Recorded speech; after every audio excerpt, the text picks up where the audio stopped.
Welcome to Community Conversations. I'm Frederick County Executive Jan Gardner. And today I'm pleased to have as my guest Karen Saul, who's the volunteer coordinator in our Department of Aging. Welcome, Karen. Thank you. Thank you for having me. Well, I'm happy to have you today. Certainly we have a lot of things going on with our population of people over age 60, and a lot of things happening as we have more active adults retiring and a larger group of people over the age of 60 in our county. So tell us a little bit about yourself and what you do. Well, I'm practically a lifelong resident of Frederick County, so coming back to Frederick County to help the senior population and older adult population was something that was a passion of mine anyway. What I do for the department is I help support the services. I find individuals who are willing to volunteer and help support the services that we already offer through the department, whether it's Medicare counseling, Part D counseling, SHIP, which is senior health insurance programs, prevent people from being scammed during insurance processes. Even our administrative help. We all have data entry, and sometimes helping one-on-one, we need that support, as well as Meals on Wheels in the county. Okay, yes. As we try to meet the demand for people who want services, obviously we're looking for volunteers to help us do that. People, I think, are generally familiar with the fact that Meals on Wheels requires a lot of volunteers for delivery, and we're always looking for people to help do that. But we also need volunteers to help with lots of other things, like explaining Medicare and helping to connect people to services that they might need. Yeah. We are also looking for instructors for our senior centers as well. Are they able to teach a second language? Do they have a background in history? Educators, health professionals, they can speak on health issues. They can speak on, if there are financial planners out there that wants to give a presentation to our seniors, just contact us, because we have many opportunities for all 4 senior centers in the county. Lots of topics of interest out there that people could benefit from.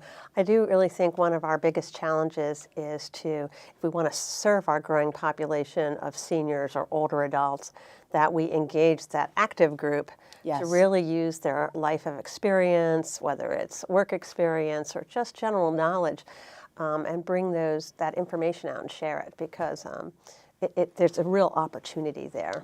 I mean, currently we have about 450 volunteers serving the department. Wow. Almost 20,000 hours last year served, and if you equate that to what it is fiscally, it's about $500,000 of savings. So, these volunteers are helping us serve all the older adults and adults with disabilities in Frederick County to a greater extent than we could if we just did it by employees only. So how do you reach out to people to engage them to volunteer in the Department of Aging? This is a great way. We do word of mouth. Those that are already volunteering, it's like, oh, my friend volunteers, there'll be a great opportunity. That is one way.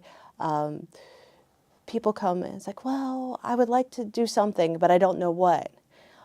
Feel free to give me a call or check out our volunteer opportunities on the website, the Department of Aging website. We have so many things that we could offer.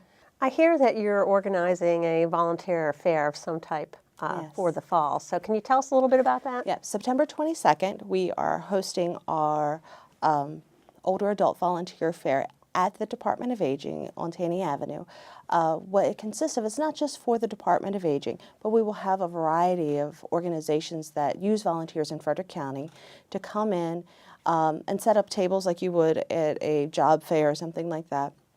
It gives an opportunity for older adults and those that are retired to come in, whether they want to do 20 hours a week or 2 hours a month. It gives a wide variety to look at. Also, and that's from 9 to 12, and that is free to the public. At noon, we're having a luncheon with a guest speaker, Peter Lane, who will talk about the healthy benefits of volunteering. Okay. And that is $5, and they can RSVP at the Department of Aging for their lunch and for the guest speaker. Okay, so if people want to volunteer in animal control, or they want to volunteer with the Child Advocacy Center, or they want to volunteer with any of the nonprofit organizations nonprofit hospital in the county, they can come in and kind of shop what they're interested in, and maybe where their skills fit, so that they can find something they're interested in doing. And we have multiple volunteers that volunteer at 3 and 4 organizations. So it's not just, oh, well, I only do this one. You know, if you have the time and you want to have an interest in helping, then by all means.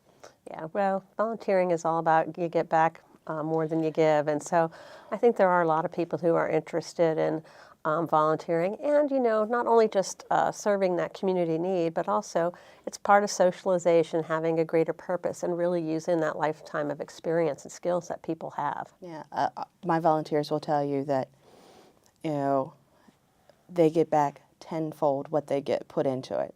Yeah, I really appreciate all the volunteers we have now. We couldn't run things like Meals on Wheels without volunteers. We have a lot of support groups for many of the things that we do. I just went to the auxiliary event last week at Citizens in Montague. And, you know, they're fundraising so they can do certain things for the residents there. Yeah. But I think that's unique. I don't think there's a lot of nursing homes with an auxiliary who's actually trying to volunteer there, make life better for people who are residents, and to really support their needs if they don't have something. Yeah.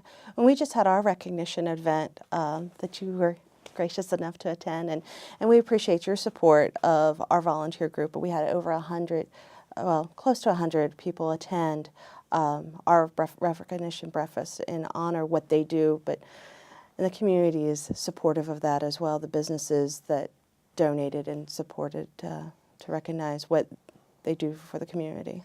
Yeah, that was a very nice event. Lots of people there. I thought it was way more than 100. So can you talk about what you're doing to prepare for the growing senior population in the future, if you're involved in the Seniors First initiative at all? Well, as we're moving forward and the population is growing, we are training our volunteers. We're bringing in more volunteers. We've expanded Meals on Wheels routes to meet the needs.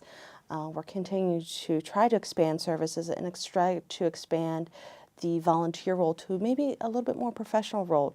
People think, oh, well, I don't want to file and I don't want to just deliver meals. Well, if you have skills and talents or an ability to talk to people or help counsel people, we're looking to expand our volunteer ombudsman program eventually. Okay. So we're trying to meet that need. You know, they always tell us do more with less, but you know, we're trying to expand that need for the upcoming need. Okay. If somebody wants to get involved and wants to volunteer in the Department of Aging, how do they get a hold of you? They can either go to the website, which is frederickcountymd.gov/aging, and on the left-hand side there is a line that says Volunteer Opportunities. They can click there, see what opportunities are available, and complete an application there. Or they could contact the Department of Aging directly, and that's 301-600-1605, and ask for me. Requirements we have we do have drop-in opportunities, but most likely we like to have like 6 months of a commitment. Some positions require a little bit more of a commitment, and that they're able to pass a criminal background check. Okay. All right. Yeah. Unfortunately, we have to do things like that. Have to do that, yes. Yeah. So, but hopefully that's not a showstopper for very many people. Very few. Very few. You know, we're dealing with a vulnerable population, and we go into homes, so we want to make sure that our older adults are safe. Absolutely. Absolutely. So is there anything else you'd like to add?